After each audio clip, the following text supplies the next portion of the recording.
So I'm going to put a diesel heater in.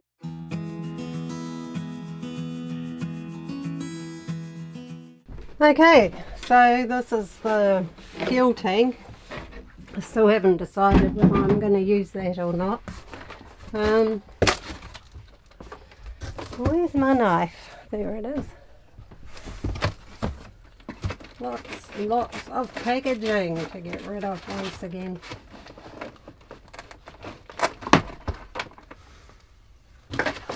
Oh, there it is. So I got this one because it's got a metal housing, which I really liked. A lot of them come with a plastic outside, and I don't know, I just think metal, it's got to be better when there's heat involved. So I got it on Trade Me. And yeah, and I think I've just got loads of stuff. Wire. Oh no, that's fuel line. That's the fuel line. More packaging. There's the wiring harness. It's quite good. It's all pre-wired, so that should be pretty easy. A T-section for the ducting. A couple of these venti things. Oh. Hook. The holes are made a bit too big, but I can fiddle with that. It's not a problem. Lots of clamps and grips and attachments. Oops. Ducting pipe. That's the air intake, I think. Oops. That's the air intake for the combustion part, and another bit of ducting.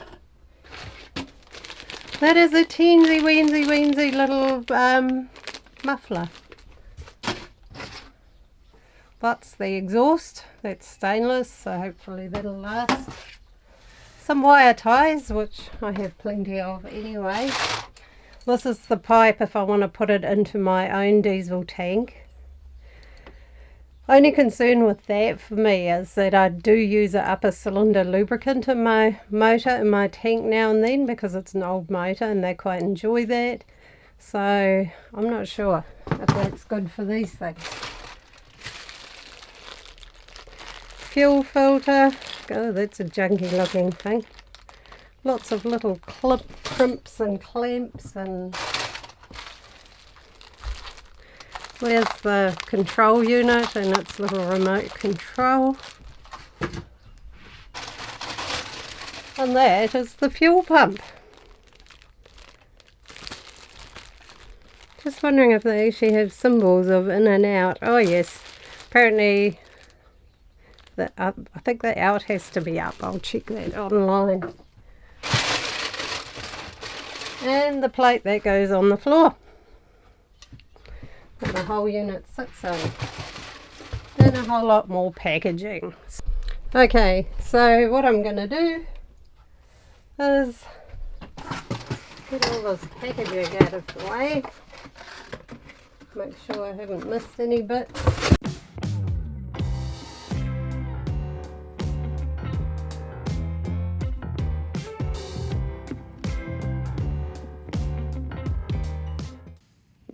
So I've put the little fuel tank in here next to my gas bottles. I'm going to put something in between there yet before I drive too far so that they can't collide. There's that little thing to stop the gas bottles from sliding around, but it's only little. But yeah, I'm not sure if I'm going to stick to this or run the pickup into my main diesel tank. One being that it's hard to get at the top of it, and two, I actually put upper cylinder lubricant in my diesel now and then because it's an old Betty. I'm not sure if that's good for diesel heaters, but yeah, there's the tank. It's about half full at the moment. Well, it goes. I've got a little bit more cosmetic stuff to do around there. I've got the little controller down there because I didn't want to run more power cords, wires on the wall, so, and it's got a little remote anyway, so it shall be all good. Had a bit of a job. I think the hardest thing was actually putting all the fuel line together and finding somewhere good to run it. And I had a bit of a job. I had to run it through the prime cycle about 3 times. And then it just started hammering out the heat, so I've just turned it off because it was getting really, really hot in here after just a very short time. So I'll take the camera off the eating bananas. So I'm just sitting by my desk.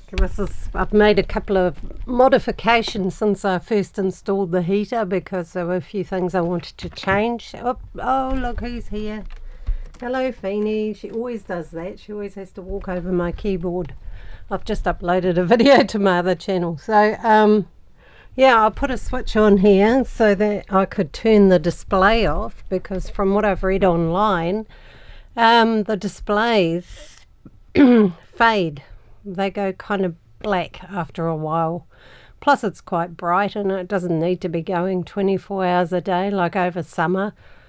Why would I have it going all the time? So I've put a little switch in there so that I can turn everything off when I want to. And I also had to rewire things. I originally wired it to my fuse box in here, which one night after I'd edited a video, I realised that my LEDs were all flickering in rhythm to the pump, and that wasn't sort of ideal. So I've taken it back to the battery, put in an inline fuse, and yeah, ran the switch up to here because I don't want to have to run outside every time I want to turn it off. So another thing I did was the exhaust finished there and it kind of was pointing out there, but that plate got really hot and I think it obstructed the exhaust a little bit because I had the heater kind of have a fault, a flame out fault. So I've moved that and put a little bit more on and it comes out here now, which is kind of, it's firm, it's mounted to that. I've put that heat shield up for the muffler because, yeah, when I had it coming out there, I didn't want it going up through the floor. Don't really need that there now, but yeah, don't know. I'll either paint it or take it off. So that's cool. I've also ordered a proper air filter. That thing is an exhaust silencer, but it doesn't have a filter in it. And even right now, there's a ton of little flies hanging out under here, and if it sucks them into the burner, there's a little tiny hole that's used when you're starting them, and I don't really want that to get clogged up with little tiny bugs that, yeah, I have to make me pull the whole thing apart, and in order to pull it apart you have to get new gaskets and rah-de-rah-de-rah. So anyway, here's my wee update to the pump. It's got its own, to the pump itself, to the mount. I've got some wire ties, and I've suspended it as well in a rubber piece of rubber mat actually that I cut up, and it just prevents it from being hit by stuff and while I'm driving and things like that. And there's a wee piece of bungee in there. It looks a bit huckery, but it's actually very solid. It's not going to fall off because it's mounted there, it's mounted there. That one goes right in there to the pump mount, so yeah, it's not going to fall off.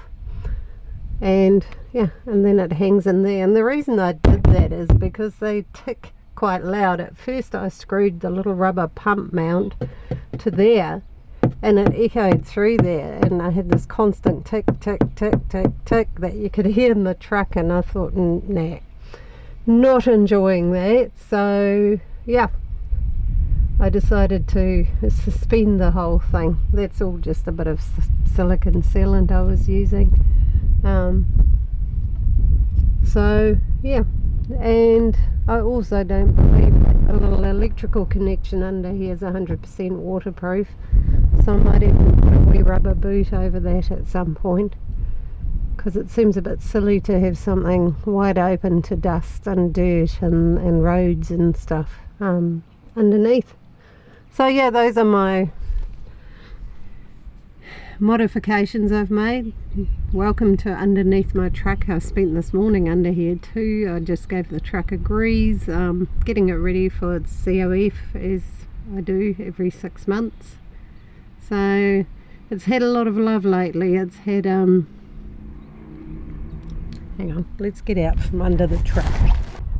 Yeah, so it seems to be running really well right now. I'm quite pleased with it. It's a nice backup. I still light the fire when I feel like it, but this time of year in spring it's rather nice having the option not to. So yeah, I'm ready for COF. The truck's had a lot of love lately. New clutch, recon starter, lots of little bits and pieces, so I'm kind of got fingers crossed for COF that it's all okay. I can't see anything obvious, but you never know what they find or have issues with, so what I shall see when I go and do that. So yeah, okay. Alright, so yeah, that's my video all about installing the diesel pump.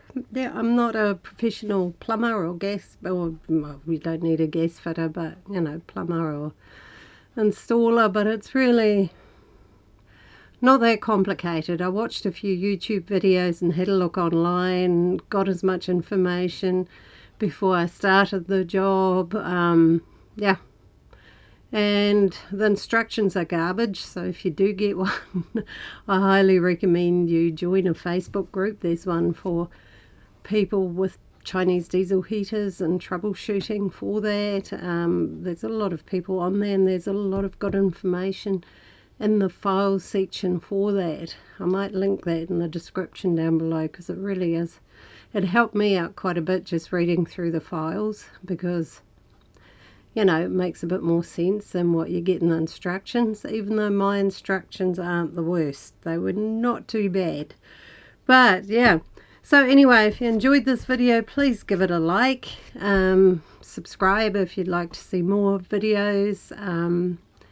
And lots of love to you all. Keep safe, enjoy your travels, and see you next time.